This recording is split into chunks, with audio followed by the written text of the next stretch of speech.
вечер од Вашингтон, ова е ТВ журналот на Гласот на Америка на македонски јазик Newsflash. Јас сум Лилица Китановска. Втор ден на работа и големи вести од и за кабинетот на новиот председател. Со оваа релативно долга листа започнуваме веднаш. Главниот американски судија Џон Робертс администрираше нова заклетва на функцијата за председателот Обама, за да го поправи мешањето на зборовите во првата за време на инаугурацијата во вторникот. Зошто е повторена заклетвата? Белата куќа вели за секој случај. Инаку председателот го мина првиот ден на функцијата, постапувајќи по некои од најтешките прашања со кои се соочува државата. Имаше разговори со своите економски советници и со секретарот за одбрана Роберт Гејтс и со други армиски советници.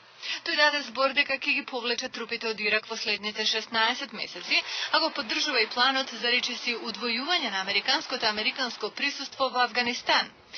За економијата, председателот притиска за усвојување на планот од 800 милиарди долари за креирање милиони работни места. Претходно во средата тој ги замрзна платите на високите советници во Белата куќа, велејќи дека американските семејства се внимателни со парите, а така треба да биде и со Вашингтон.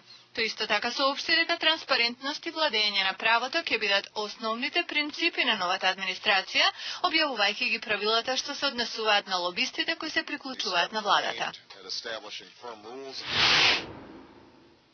Денес се очекува председателот Барак Обама да подпише важен документ, извршна наредба за затворање на американскиот притворен центар во заливот Гвантанамо во Куба во рок од 1 година, што значи трансфер или ослободување на 250 осомничени за тероризам, како и ревидирање на сите постапки случај по случај. Се очекува тој да нареди и забрана на употреба на сурови техники за испрашување од американските агенти.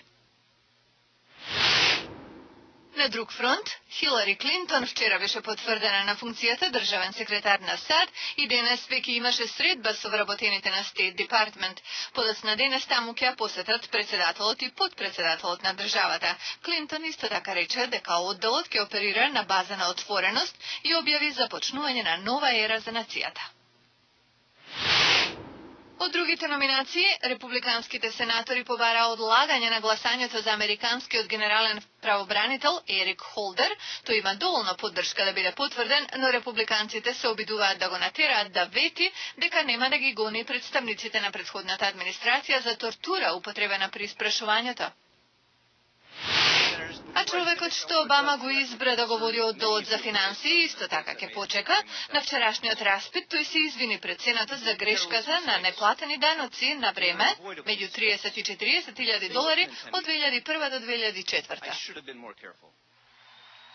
А Керолин Кенеди, керка на поранешниот убиен председател Џон Ф. Кенеди, не е веќе во игра за пополнување на местото на Хилари Клинтон во Сенатот. Со една реченица изјавата соопшти дека се повлекува од лични причини, инаку беше критикувана заради тоа што никогаш порано не била на јавна функција. Председателските и локални избори во март ја актуализираат темата на финансирање на кампањите што ги водат политичките партии во текот на изборната трка. Ова е тема на прилогот што не го испрати нашиот дописник од Скопје Борјан Ивановски. Транспарентноста на финансирањето на изборните кампањи во повеќе наврати беше потенцирана од страна на Европската унија како значаен предуслов за ефикасна борба против корупцијата. Во изминатите изборни процеси, ревизорските извештаи често укажуваа на недоречености во извештаите кои ги поднесуваат политичките партии за начинот на кој ги финансираат нивните скапи изборни кампањи. Најскапите кампањи досега ги организирале двете најголеми политички партии ВМРО, ДПМН и СДСМ.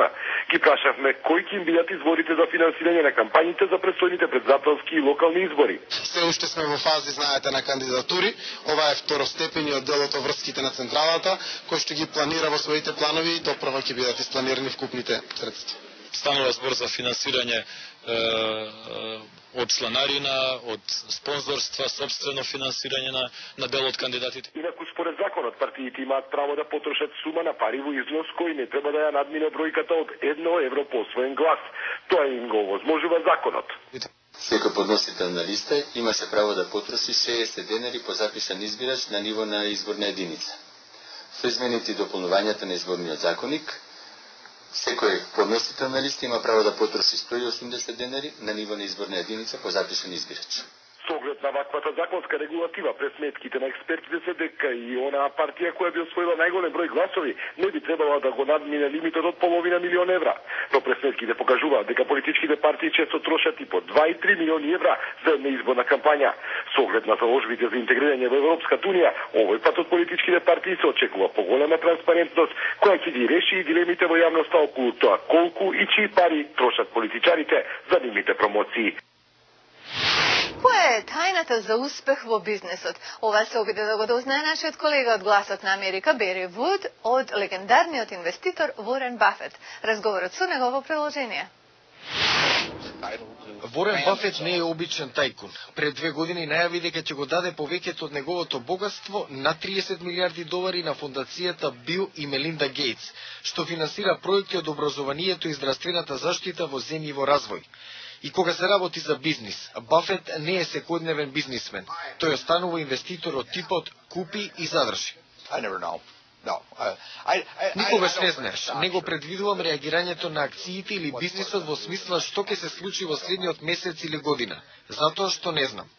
Има 78 години по потекло од Омаха, сојузната држава Небраска. Зборува едноставно. Например, вели кога пазарите бележат загуби, корумпираните инвеститори ги исфрла плимата. За Бернард Мадов, обвинет за главен мозок на најголемата инвестициона измама во светот, вели: кога пазарот е добар, луѓето се стрекни и не обрнуваат внимание. Сега дознаваме дека имало многу корумпирани на Wall Street и некои други места. Бафет не жали што пред 3 месеци купил акции што денес вредат помалку. Вели дека тајната на успехот е да бидеш плашлив кога инвеститорите се лакоми и да бидеш лаком кога другите се плашат. Тие се плашат, може да се плашат и по 1 година или 2.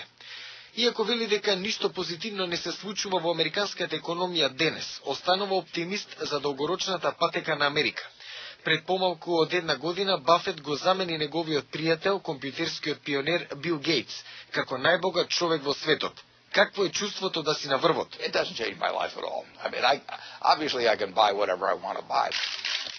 Не ми се промени животот. Очигледно можам да купам што сакам. Имам авион, животот ми е полесен. Но ако тоа се изостави од сликата, веројатно живеам како некој кој заработува $150,000 годишно. Пред околу 10 години Бафет најави дека неговите 3 деца ќе наследат само мал дел од неговото наследство. И натаму живее во Небраска. Го гледавте News Flash на Гласот на Америка на македонски јазик, јас сум Лилица Китановска. До гледање.